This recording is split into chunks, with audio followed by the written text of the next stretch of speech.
नमस्कार साथियों, स्वागत है आपका आपके अपने YouTube channel study IQ academy में। साथियों, मैं हूं राकेश सिहाग। साथियों, आज से मैं आपके लिए बहुत ज़बरदस्त क्लास स्टार्ट करने जा रहा हूं। आज हम बात करने वाले हैं टॉप 500 क्वेश्चनों की, और ये जो टॉप 500 क्वेश्चन है ये आपकी पटवार एग्जाम को कवर करेंगे। इसके साथ साथ जितने भी आपके पटवार लेवल से संबंधित जो आपके एग्जाम, जैसे आपका स्टेनोग्राफर हो गया है ना, ACF का एग्जाम हो गया, तो इन्हीं के लिए बड़े इंपॉर्टेंट होंगे और बहुत अच्छे क्वेश्चंस मैं आपको करवाऊंगा, बड़े ऑथेंटिक क्वेश्चन मैं आपको करवाऊंगा। बस आप साथ देते रहिए साथियों, आपको बहुत कुछ सीखने को मिलेगा, बहुत अच्छा सीखने को मिलेगा। अगर आपको समझ में आए, अगर आपको ऐसा लगे कि मैं मेहनत आपके लिए कर रहा हूँ, तो बस वीडियो को आप शेयर जरूर कर दीजिए। चैनल के अगर ऊपर पहली बार जुड़े हैं तो आप चैनल को सब्सक्राइब कर लेंगे, बेल आइकन को प्रेस कर लेंगे। चलिए साथियों, क्लास को स्टार्ट करते हैं। एक बार वीडियो देख लीजिए पूरा, उसके बाद अगर आपको लगे कि वीडियो को शेयर करना है तो आप कर दीजिए। अगर आपको लगे कि मैं आपके लिए मेहनत कर रहा हूं तो लाइक कर दीजिए। अगर आपको लगे ये चैनल आपके काम का है, यहाँ से आप कुछ सीख रहे हैं, तो आप इसको सब्सक्राइब कर लीजिए। पहले मत कीजिए कुछ भी, बाद में, पहले आप देख लीजिए वीडियो को, ठीक है। चलिए वीडियो को स्टार्ट करते हैं। तो सबसे पहले अनुक्रमणिका के बारे में मैंने आपको बताया था। सबसे पहले हम आधारभूत तत्व और दैनिक विज्ञान के बारे में बात कर रहे हैं। उसके बाद हमारा दूसरा टॉपिक आएगा मानव शरीर से संबंधित। इसमें मैं लगभग 200 क्वेश्चन इसमें करवाने की कोशिश करूंगा, 200 क्वेश्चन इसमें, और जो बचता है उसके 300 क्वेश्चन, टोटल 500 क्वेश्चन। अगर आप कहोगे तो मैं ये संख्या बढ़ा भी दूंगा, कोई दिक्कत नहीं है, ठीक है। चलिए आगे बढ़ें। तो आज का 31 नंबर क्वेश्चन, मतलब आज का पहला क्वेश्चन, और वैसे 31 नंबर क्वेश्चन आपके सामने है मेरे प्यारे साथियों। ये रहा, देख लीजिए, ये रहा 31 नंबर क्वेश्चन, ठीक है। क्वेश्चन है, ग्रीन हाउस गैस कौन सी है? निम्न में से ग्रीन हाउस गैस कौन सी है? चलिए, निम्न में से ग्रीन हाउस गैस कौन सी है? तो आपको ध्यान रखना है, ग्रीन हाउस गैस जो है ना, वो है आपकी CO2 कार्बन डाइऑक्साइड आपकी ग्रीन हाउस गैस है। दोस्तों, इस ग्रीन हाउस गैस CO2 के साथ साथ में कुछ अन्य गैसें भी होती हैं, जैसे आर्गन गैस हो गई, आर्गन गैस के साथ साथ आपका जलवाष्प हो गया। जलवाष्प भी क्या है प्यारे साथियों? एक प्रकार का ग्रीन हाउस गैस है ना, वो उसको भी ग्रीन हाउस गैस की श्रेणी में शामिल किया जाता है। लेकिन सबसे प्रमुख जो होता है ना, वो कौन होता है? CO2 होता है। सबसे प्रमुख ग्रीन हाउस गैस कौन सी होती है? CO2 होती है, जो वायुमंडल में 0.03% की मात्रा में पाई जाती है ना, 0.03% की मात्रा में हमारे वायुमंडल में पाई जाती है CO2 गैस। ये तो सबसे अधिक ग्रीन हाउस गैस है। लेकिन एक है प्यारे साथियों, कार्बन मोनोऑक्साइड यानी CO। ये सबसे ज़्यादा प्रदूषक गैस है, मैंने आपको कल बताया था, ठीक है। चलिए अगला question, 32 number question. Green house प्रभाव के लिए मुख्यतः जिम्मेदार वायुमंडलीय गैस कौन सी है? तो वही बात है भाई, ग्रीन हाउस गैस के लिए आपकी कार्बन डाइऑक्साइड। ये क्वेश्चन पूछे गए हैं प्यारे साथियों अलग अलग एग्जाम में, इसलिए दो बार आ गए ये क्वेश्चन, ठीक है। अच्छा, अगला क्वेश्चन 33 नंबर क्वेश्चन। निम्नलिखित में से कौन सी गैस सबसे अधिक विषाक्त है? विषाक्त मतलब जहरीली गैस कौन सी है? तो अभी मैंने आपको बताया था, मोनोऑक्साइड, कार्बन मोनोऑक्साइड CO जो है ना, वो आपकी क्या है प्यारे साथियों? सबसे अधिक विषाक्त गैस है। सबसे अधिक विषाक्त गैस यानी सबसे अधिक जहरीली गैस आपकी कार्बन मोनोऑक्साइड है, ठीक है ना। ऑप्शन नंबर आपका बी करेक्ट हो जाएगा। और सबसे अधिक गैस ग्रीन हाउस गैस कौन सी है? तो आपकी कार्बन डाइऑक्साइड सबसे अधिक ग्रीन हाउस गैस है, ठीक है। ग्रीन हाउस का मतलब पृथ्वी के तापमान में वृद्धि होना, वो ग्रीन हाउस कहलाता है। तो पृथ्वी के तापमान में वृद्धि करने के लिए आवश्यक कौन जिम्मेदार है? Carbon dioxide. और सबसे जहरीली गैस आपकी कार्बन मोनोऑक्साइड। 34 नंबर क्वेश्चन की बात करते हैं। 34 नंबर क्वेश्चन है, ओजोन परत का अवक्षय मुख्यतः किस कारण से होता है? ओजोन परत की मोटाई में कमी किसके कारण हो रही है? तो ध्यान रखना, क्लोरोफ्लोरोकार्बन। मैंने आपको कल बताया था, क्लोरोफ्लोरोकार्बन यानी CFC क्या करता है प्यारे साथियों? ओजोन परत की मोटाई में कमी करता है। दोस्तों, ओजोन परत के बारे में मैंने आपको कल बताया था। ओजोन परत जो होती है ना, या फिर ओजोन जो होती है, वो आपकी पाई जाती है समताप मंडल में। समताप मंडल में वायुमंडल की जो परत होती है, समताप मंडल, उस मंडल में पाई जाती है। और प्यारे साथियों ध्यान रखना, ओजोन का जो सूत्र होता है वो होता है आपका O3। इसको विघटित कौन कर रहा है? CFC इसको विघटित कर रहा है। और इस CFC का उपयोग होता है आपका फ्रिज के अंदर। इसलिए इस ओजोन परत की मोटाई में कमी न हो, इसलिए फ्रिजों में इस CFC की जगह HFC का उपयोग किया जाना चाहिए। ये इसका उपाय है, क्योंकि HFC इसको क्या नहीं करेगा? इस ओजोन परत को विघटित नहीं करेगा। और HFC किसकी तरह काम करेगा? फ्रीज के अंदर तो CFC की तरह काम करेगा। ये थोड़ा सा एक निदान है, ध्यान रखना, ये भी आपसे पूछा जा सकता है। अगले क्वेश्चन की बात करते हैं, 35 नंबर क्वेश्चन की। चलिए 35 नंबर क्वेश्चन आपके सामने कि ऑटोमोबाइल वाहनों द्वारा निष्कासित मुख्य नुकसानदेह गैस जिससे वायु प्रदूषित होता है वो निम्नलिखित में से कौन सी है? तो ध्यान रखना प्यारे साथियों, कार्बन मोनोऑक्साइड यानी जो धुआं होता है आपका, जो धुआं होता है गाड़ियों का धुआं, गाड़ियों के धुएं से क्या निकलती है आपकी? गाड़ियों के धुएं से निकलती है कार्बन मोनोऑक्साइड, जो सबसे जहरीली गैस होती है। इसके साथ साथ प्यारे साथियों जो आपका सिगरेट होता है, सिगरेट, तो सिगरेट से क्या निकलता है? तो सिगरेट से एक तो धुआं निकलता है, उस धुएं के अंदर क्या होता है? सिगरेट का जो धुआं होता है उसके अंदर क्या होता है? तो उसके अंदर एक तो कार्बन मोनोऑक्साइड गैस होती है और इसके साथ साथ में एक निकोटिन नाम का पदार्थ होता है। निकोटिन नाम का पदार्थ भी जहरीला होता है। तो इस सिगरेट का धुआं भी एक प्रकार की का जहरीली गैस मान सकते हो, जहरीला धुआं मान सकते हो इसको, तो ये बात भी आपको ध्यान रखनी है। अगला क्वेश्चन आपके सामने कि निम्नलिखित में से पौधघर प्रभाव, पौधघर प्रभाव भी एक प्रकार का ग्रीन हाउस इफेक्ट है। पौधघर प्रभाव भी आपका क्या है? एक प्रकार का हरित गृह प्रभाव या फिर ग्रीन हाउस इफेक्ट है ना। ये भी ध्यान रखना आपको कि कौन सा पौधघर प्रभाव पर ज्यादा असर डालता है। तो भी पौधघर प्रभाव एक प्रकार का क्या होता है? ग्रीन हाउस प्रभाव होता है, ग्रीन हाउस प्रभाव। और ग्रीन हाउस प्रभाव के लिए सबसे ज्यादा उत्तरदायी कौन होता है? तो ध्यान रखना आपका कार्बन डाइऑक्साइड। कार्बन डाइऑक्साइड आपका ग्रीन हाउस प्रभाव या फिर पौधघर प्रभाव के लिए सबसे आवश्यक होता है, सबसे ज्यादा असर डालता है कार्बन डाइऑक्साइड। ऑप्शन नंबर आपका सी क्या हो जाएगा? करेक्ट आंसर हो जाएगा। 37 नंबर क्वेश्चन है आपके सामने कि रात को पेड़ के नीचे सोने की सलाह नहीं दी जाती, क्यों नहीं दी जाती, इसका कारण क्या है? रात को पेड़ के नीचे सोने की सलाह नहीं दी जाती, इसका कारण क्या है? क्योंकि प्यारे साथियों ध्यान रखना, जो पेड़ पौधे होते हैं, पेड़ पौधे क्या करते हैं? दिन की अगर बात करें तो दिन में तो ये क्या करते हैं? छोड़ते हैं, क्या छोड़ते हैं? ऑक्सीजन। लेकिन प्यारे साथियों रात की अगर बात करते हैं तो रात में ये क्या छोड़ते हैं? CO2 छोड़ते हैं। रात को CO2 छोड़ते हैं और दिन में क्या करते हैं? ऑक्सीजन छोड़ते हैं। इसलिए रात को पेड़ के नीचे सोने से दम घुट सकता है और व्यक्ति की मृत्यु भी हो सकती है ना। तो ये बात आपको ध्यान रखनी है। अब दोस्तों पीपल का जो पेड़ होता है, पीपल का पेड़, पीपल का जो पेड़ होता है प्यारे साथियों, वो एक ऐसा पौधा होता है जो रात को क्या करता है? ऑक्सीजन देता है, रात को ऑक्सीजन देता है। और सभी पौधे क्या करते हैं? रात को कार्बन डाइऑक्साइड देते हैं, लेकिन ये रात को क्या करता है? पीपल रात को ऑक्सीजन देने का काम करता है, इसलिए इसकी मान्यता ज्यादा है ना। तो ये बात पे आपको ध्यान रखनी। तो ऑप्शन नंबर सी आपका क्या हो जाएगा? करेक्ट आंसर हो जाएगा। ठीक है, चलिए अगला क्वेश्चन। अगला क्वेश्चन है कि जिंक फास्फाइड का आमतौर पर प्रयोग किया जाता है। जो जिंक फास्फाइड होता है उसका उपयोग कहाँ किया जाता है? तो ध्यान रखना मेरे प्यारे साथियों, जो आपकी चूहे मारने की जो दवाई होती है, चूहे मारने की दवा, चूहे मारने की जो दवा होती है, उस चूहे मारने की दवा के अंदर क्या होता है आपका? उस दवा के अंदर आपका होता है जिंक फास्फाइड। तो जिंक फास्फाइड को चूहा मारने की दवा भी कहा जाता है और चूहा मारने की दवा को क्या कहा जाता है? कृंतनाशी, कृंतनाशी कहा जाता है ना। जो कृंतनाशी क्या होते हैं? जो आपकी फसल को बर्बाद करने की कोशिश करते हैं। ऐसे जो फसल को बर्बाद करते हैं, और फसल को बर्बाद ज्यादा कौन करता है? चूहा भी करता है। तो कृंतनाशी के अंदर कौन आता है? आपका चूहा आता है। तो चूहे मारने की जो दवा होती है उसमें जिंक फास्फाइड होता है। ठीक है, तो बड़ा इंपॉर्टेंट क्वेश्चन है, ध्यान रखना। अगला क्वेश्चन, अगला क्वेश्चन है कि प्रकृति में पारिस्थितिकी तंत्र में निम्नलिखित में से किस तत्व का प्रतिशत सबसे अधिक है? प्रकृति का जो पारिस्थितिकी तंत्र है इसके अंदर कौन सा तत्व सबसे ज्यादा मात्रा में है? पारिस्थितिकी तंत्र का मतलब होता है प्यारे साथियों वायुमंडल। पारिस्थितिकी तंत्र का मतलब है वायुमंडल। तो वायुमंडल में सबसे अधिक कौन है? आपकी नाइट्रोजन है। कितने परसेंट? 78%, 78%। और दोस्तों हाइड्रोजन की अगर बात करते हैं तो ये ब्रह्मांड में सबसे ज्यादा है, ये ब्रह्मांड में सर्वाधिक। अगर आपको बात पूछे वायुमंडल में सर्वाधिक, तो वायुमंडल के अंदर तो सर्वाधिक आपका नाइट्रोजन है, लेकिन अगर ब्रह्मांड की बात पूछे तो ब्रह्मांड में सर्वाधिक कौन है? आपका हाइड्रोजन है। कि दो क्वेश्चन बड़े इंपॉर्टेंट हैं, आपको कंफ्यूज भी कर सकते हैं। वायुमंडल में सर्वाधिक आपका नाइट्रोजन और ब्रह्मांड में सर्वाधिक गैस कौन सी है? तो हाइड्रोजन है। दोनों बात आपको अच्छे से ध्यान रखनी है, गांठ इन बातों की बांध लेनी है प्यारे साथियों, क्योंकि बड़ी इंपॉर्टेंट बात मैंने आपको बताई है।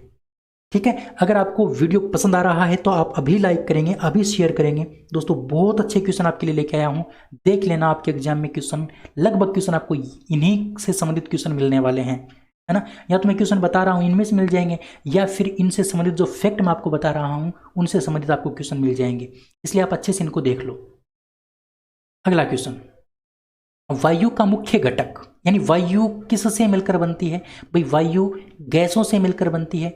अब गैसें तो बहुत सारी होती हैं, लेकिन मुख्य गैस कौन सी होती है? तो आपको पता है नाइट्रोजन, क्योंकि नाइट्रोजन सबसे अधिक मात्रा में पाई जाती है। मान लो इतनी वायु मैंने ली, तो इस वायु में ज़्यादा क्या मिलेगा आपको? नाइट्रोजन मिलेगा, इसलिए नाइट्रोजन को क्या मानते हैं? मुख्य घटक मानते हैं वायु का। ऑप्शन नंबर आपका जो ए है वो क्या हो जाएगा? करेक्ट आंसर हो जाएगा। अगर प्यारे साथियों हम बात करते हैं नाइट्रोजन की, तो 78% हमारे वायुमंडल में मिलती है।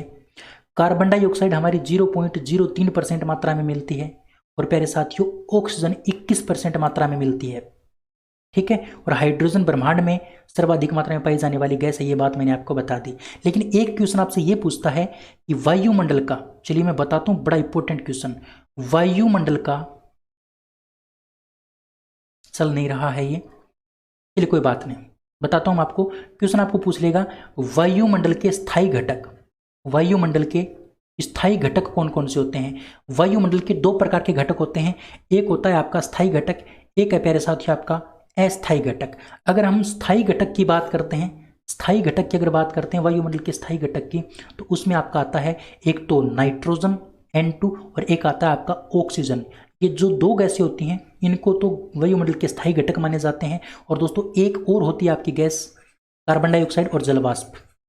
कार्बन डाइऑक्साइड और जलवाष्प जो है ना प्यारे साथियों, उनको अस्थायी घटक की श्रेणी में लिया गया है, अस्थायी घटक। तो वायुमंडल के अस्थायी घटक आपके CO2 हो गया, जलवाष्प हो गया, है ना। अन्य गैसें जैसे आर्गन गैस हो गई, मीथेन गैस हो गई, इन गैसों को किस श्रेणी में लिया गया है? अस्थायी घटक की श्रेणी में लिया गया है। तो स्थायी घटक आपको याद रखने हैं, नाइट्रोजन, ऑक्सीजन, इसके अलावा सभी के सभी क्या हैं? अस्थायी हैं। तो ये क्वेश्चन भी आपसे पूछा जा सकता है आपके एग्जाम के अंदर। ठीक है, चलिए, हाँ मैं जल्दी जरूर करवा रहा हूँ क्वेश्चन, लेकिन प्यारे साथियों आपको समझ में आने चाहिए। ठीक है, जल्दी मैं इसलिए करवा रहा हूँ क्योंकि बहुत ज़्यादा क्वेश्चन मैं आपको करवा दूँ, जितना हो सके उतने ज़्यादा क्वेश्चन मैं आपको करवा दूँ परीक्षा तक, जिससे कि आपका भी भला हो जाए और मेरे को भी थोड़ी सहानुभूति मिले, मेरे को भी ऐसा महसूस हो कि भाई हाँ मैंने कुछ किया है मेरे दोस्तों के लिए, मेरे भाइयों के लिए, मेरी बहनों के लिए, तो मेरे को भी थोड़ा संतुष्टि फील हो, इसलिए मैं जल्दी करने की कोशिश करूँगा। ठीक है, अच्छा 41 नंबर क्वेश्चन है कि ग्रीन हाउस इफेक्ट का क्या अभिप्राय है? ग्रीन हाउस इफेक्ट का क्या अभिप्राय है? तो दोस्तों ध्यान रखना, ग्रीन हाउस इफेक्ट का मतलब क्या होता है? वैसे तो सीधा सा मतलब होता है कि हमारी जो पृथ्वी होती है, हमारा जो वायुमंडल होता है, हमारा जो वायुमंडल होता है, इसमें क्या हो जाना? इसका मतलब तापमान बढ़ जाना, इसका तापमान क्या हो जाना? बढ़ जाना। तापमान बढ़ने को हम क्या बोलते हैं? ग्रीन हाउस इफेक्ट बोलते हैं। इनको पढ़ के देखो। पहला दे रखा है कि ऊष्मा के संचरण के लिए फसलों की ग्रीन हाउस में खेती। अच्छा, अगला है कार्बन डाइऑक्साइड गैसों के कारण और सौर ऊर्जा का संग्रह। अच्छा, कार्बन डाइऑक्साइड गैसों के कारण सौर ऊर्जा का संग्रह, बिल्कुल सही बात है ये, ऑप्शन नंबर बी। अच्छा कैसे समझो? जो CO2 होती है ना, CO2 वो क्या करती है? CO2 जो गैस होती है वो क्या कर लेती है?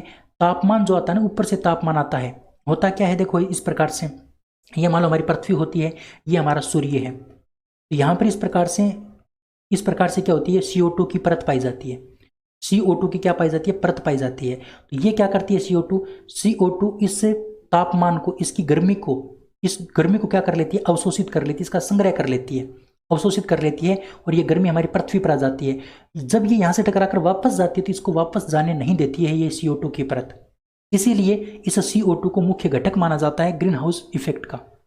इसीलिए ये जो पृथ्वी होती है ये गर्म हो जाती है, यहाँ से तापमान गर्म हो जाता है और इसकी समस्याएं भी बहुत ज़्यादा हैं। तो प्यारे साथियों ध्यान रखना, कार्बन डाइऑक्साइड जो गैस होती है वो क्या करती है?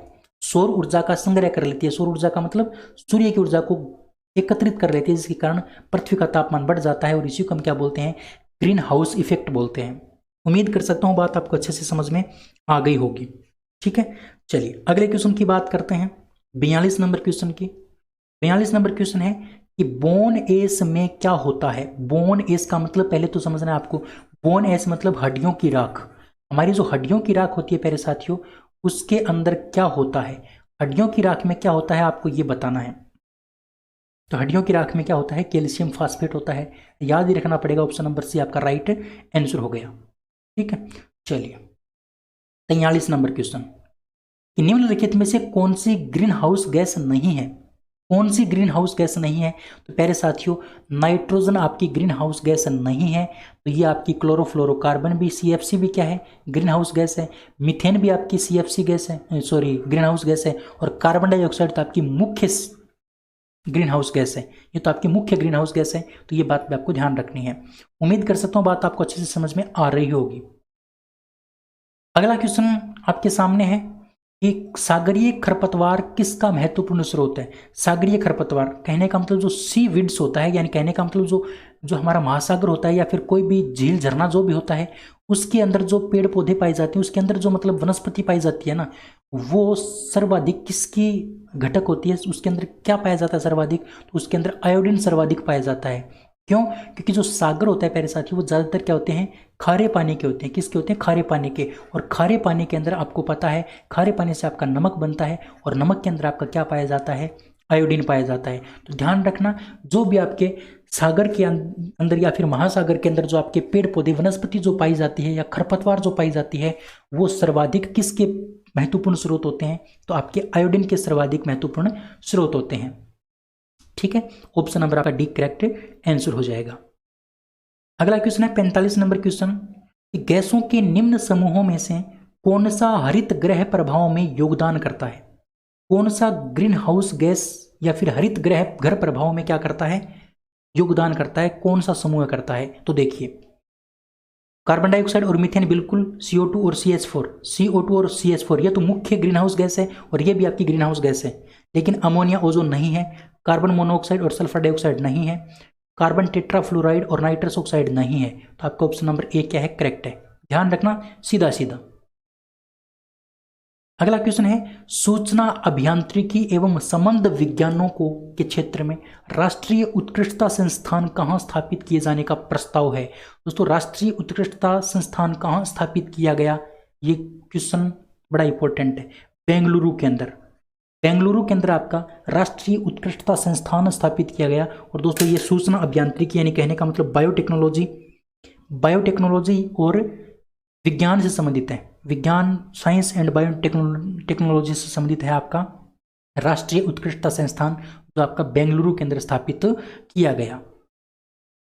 चलिए अगले क्वेश्चन की बात करते हैं, 47 नंबर क्वेश्चन की।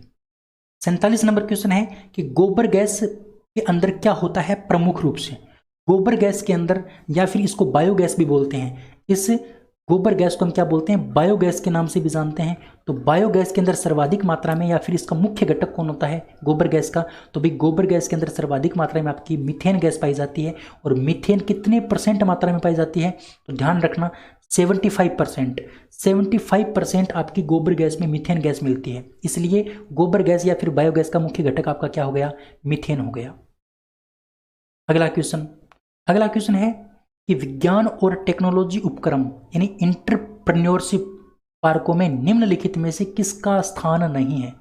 जो आपका एंटरप्रेन्योर जो पार्क होते हैं, उनके अंदर किसका स्थान नहीं है? एंटरप्रेन्योरशिप में किसका स्थान नहीं है?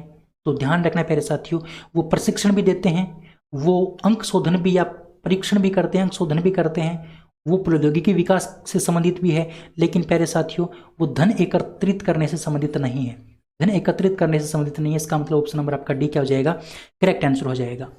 ठीक है, चलिए अगला क्वेश्चन। चलिए एक बार ये रुक गया है, इसमें प्रॉब्लम क्या है पता नहीं। जब मैं PDF खोलता हूँ तो PDF खोलते ही ये करने लगता है, वरना पूरे दिन अच्छे से चलता है ये, कोई बात नहीं। ठीक है, अगला क्वेश्चन, चूहों के विष का रासायनिक नाम क्या है? चूहों के जहर का रासायनिक नाम क्या है? तो मैंने अभी आपको बताया था, जिंक फास्फाइड बताया था ना मैंने आपको ये पीछे क्वेश्चन। तो जिंक फास्फाइड आपका क्या होता है? चूहों का विष होता है, जिसका रासायनिक नाम जिंक फास्फाइड है। चलिए अगला क्वेश्चन है कि बायोगैस बनाने के लिए प्रयुक्त द्रव्य कौन सा है? कौन सा पदार्थ है जिससे क्या बनती है? बायोगैस बनती है। तो दोस्तों उस पदार्थ का नाम है, आपको पता है, पशुओं के अपशिष्ट। पशुओं का जो अपशिष्ट होता है, मलमूत्र जो होता है, पशुओं का जो मलमूत्र होता है, उस पशुओं के मलमूत्र से ही क्या बनती है? आपकी बायोगैस बनती है। और उसके अंदर सर्वाधिक मात्रा में आपकी कौन सी गैस होती है? CH4 गैस होती है, यानी मीथेन गैस होती है है ना। यानी इससे पशुओं के अपशिष्ट पदार्थों से कौन सी गैस बनती है, बायोगैस बनती है, और उस बायोगैस के अंदर आपकी क्या होती है, 75% मात्रा में आपकी ये मीथेन गैस है। ठीक है, तो ये बात पे आप ध्यान रखेंगे। चलिए अगला क्वेश्चन, 51 नंबर क्वेश्चन। चलिए रुक गया फिर से। हाँ, 51 नंबर क्वेश्चन। 51 नंबर क्वेश्चन है कि निम्नलिखित में से अश्रु गैस का घटक कौन सा है, यानी आंसू गैस के अंदर कौन क्या पाया जाता है, आंसू गैस के अंदर क्या पाया जाता है, ये आपसे पूछा है। तो ध्यान रखना मेरे प्यारे साथियों, आंसू गैस के अंदर क्लोरीन गैस पाई जाती है, क्लोरोपिक्रीन। क्लोरोपिक्रीन भी आप इसको कह सकते हो। ऑप्शन नंबर डी क्या हो जाएगा आपका करेक्ट आंसर हो जाएगा। आंसू गैस के जो गोले छोड़े जाते हैं, जो आपकी पुलिस वगैरह होती है वो क्या करती है, आंसू गैस के गोले छोड़ती है ना, तो वो एक प्रकार की क्लोरीन गैस होती है। वो एक प्रकार की आपकी क्या होती है, क्लोरीन गैस होती है, जिसको हम बोल देंगे क्लोरोपिक्रीन। ऑप्शन नंबर डी आपका राइट है। बायोगैस का मुख्य घटक क्या है, तो बता दिया मैंने आपको, मीथेन है प्यारे साथियों, ध्यान रखना। उसके बाद 53 नंबर क्वेश्चन कि भीड़ को तितर बितर करने में पुलिस द्वारा इस्तेमाल किए जाने वाली आंसू गैस क्या होती है। आंसू गैस एक प्रकार की क्या होती है प्यारे साथियों, क्लोरीन गैस होती है। एक प्रकार की क्या होती है, क्लोरीन गैस होती है। ऑप्शन नंबर बी आपका क्या हो जाएगा, राइट आंसर हो जाएगा। ठीक है, चलिए 55 नंबर क्वेश्चन, एस्बेस्टस द्वारा फैलने वाला रोग कौन सा है। एस्बेस्टस कौन सा रोग फैलाता है दोस्तों, एस्बेस्टस जो है ना, एस्बेस्टस की जो खान होती हैं और इस खान में काम करने वाले जो व्यक्ति होते हैं, उन व्यक्तियों के वात स्फीति, वात स्फीति का मतलब होता है फेफड़ों का कैंसर। फेफड़ों का कैंसर, फेफड़ों का कैंसर जो होता है उसको बोलते हैं वात स्फीति। तो ये फेफड़ों का कैंसर किसके कारण होता है, एस्बेस्टस के कारखानों में या फिर खानों में काम करने वाले व्यक्तियों के। ठीक है, ऑप्शन नंबर आपका ए करेक्ट आंसर है। चलिए अगला क्वेश्चन, अगला क्वेश्चन है कि वह औषधि कौन सी है जो दुश्चिंता को कम करती है, दुश्चिंता को कम करती है और शांति प्रदान करती है। दुश्चिंता का मतलब हमारे टेंशन जो हो जाती है, उस टेंशन को दूर करने का काम करती है। तो टेंशन को दूर करने के रूप में कौन सी औषधि काम में ली जाती है, टेंशन दूर करने में कौन सी औषधि काम में ली जाती है, तो ध्यान रखना प्रशांतक, यानी जो हमारे शरीर में शांति उत्पन्न करे उसको बोलते हैं प्रशांतक, है ना। शांति प्रदान करने में प्रशांतक का उपयोग किया जाता है। अब प्रशांतक में कौन कौन सी औषधि काम आती हैं, तो इंपॉर्टेंट तो है इसकी इक्वेनिल। इक्वेनिल नाम का एक रासायनिक पदार्थ है प्यारे साथियों, ये बड़ा इंपॉर्टेंट है, प्रशांतक के रूप में काम आता है। इसी प्रकार से एक होता है आपका ल्यूमिनल, ल्यूमिनल, ल्यूमिनल नाम का जो रासायनिक पदार्थ है वो भी आपका क्या होता है, इसी प्रशांतक औषधि के रूप में काम आता है। वैसे तो बहुत सारे हैं, है ना, वही बात है भाई, बुखार की टेबलेट, बुखार की टेबलेट बहुत सारी आती हैं, लेकिन उसके अंदर पदार्थ तो वही होता है, तो यही बात इनके अंदर है। तो ये जो इक्वेनिल और ल्यूमिनिल जो है ना, वो बड़े इंपॉर्टेंट हैं इसके लिए प्रशांतक के रूप में। चलिए अगला क्वेश्चन है 57 नंबर क्वेश्चन कि ब्रेल लिपि की खोज से कौन जुड़ा है। ब्रेल लिपि की खोज किसने की, तो ल्यूस ब्रेल ने की। और दोस्तों अंधे व्यक्तियों को पढ़ाने में क्या आती है, ये ब्रेल लिपि काम आती है अंधे व्यक्तियों को पढ़ाने में। अंधे व्यक्तियों को पढ़ाने में कौन सी लिपि काम आती है, तो ब्रेल लिपि काम आती है। चलिए अगला क्वेश्चन है एलिसा परीक्षण द्वारा किसका निदान करते हैं। एलिसा परीक्षण, एलिसा जो टेस्ट होता है वो किसके अंदर काम आता है, तो एलिसा टेस्ट प्यारे साथियों एड्स के रूप में काम आता है। किसके रूप में, एड्स के रूप में, है ना, एड्स के रूप में आपका एलिसा टेस्ट काम आता है। ध्यान रखना, जिस प्रकार से अल्ट्रासाउंड होता है ना, और सिटी स्कैन होता है, उसी प्रकार से एलिसा एक टेस्ट है प्यारे साथियों जो किसके अंदर काम आता है, एड्स के रोगियों के लिए काम आता है। तो बड़ा इंपॉर्टेंट है एड्स से संबंधित एलिसा टेस्ट। चलिए अगला क्वेश्चन, हाँ अगला क्वेश्चन आपके सामने आपको दिखाई दे रहा होगा, लेकिन ये चल नहीं रहा है, बस 1 सेकंड का टाइम दे दीजिए मेरे को, हो जाएगा ये।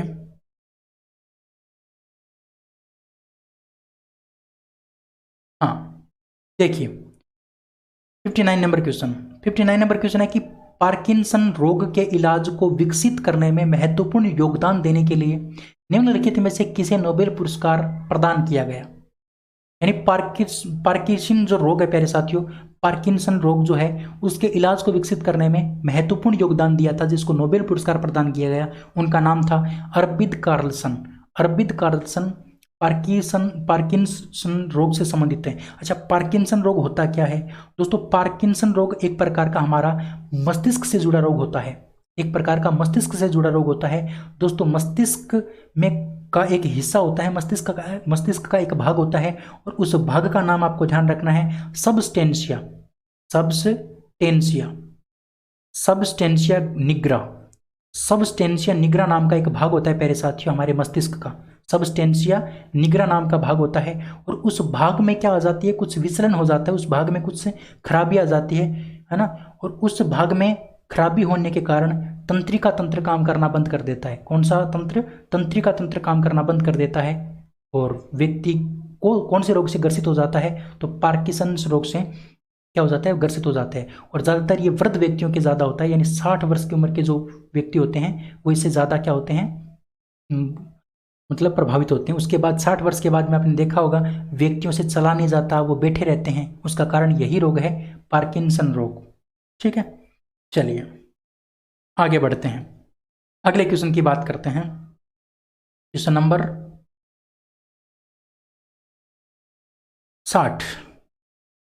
60 नंबर क्वेश्चन है कि भारत का बहुउद्देशीय दूरसंचार उपग्रह इनसेट 2E कहां से छोड़ा गया था? इनसेट 2E कहां से छोड़ा गया था प्यारे साथियों? तो आपको पता है 1999 में इनसेट 2E छोड़ा गया था आपका कहां से? कोरू से। कहां से छोड़ा गया था? कोरू से। और कोरू आपका पड़ता है पश्चिम बंगाल में। कोरू पश्चिम बंगाल का एक नगर है प्यारे साथियों, ध्यान रखना, पश्चिम बंगाल कोरू। यहां से इनसेट 2E श्रेणी का आपका क्या छोड़ा गया था? दूरसंचार उपग्रह छोड़ा गया था। बड़ी इंपॉर्टेंट बात है, ध्यान रखना। ठीक है, तो ये 60 क्वेश्चन मैंने आपको करवा दिए।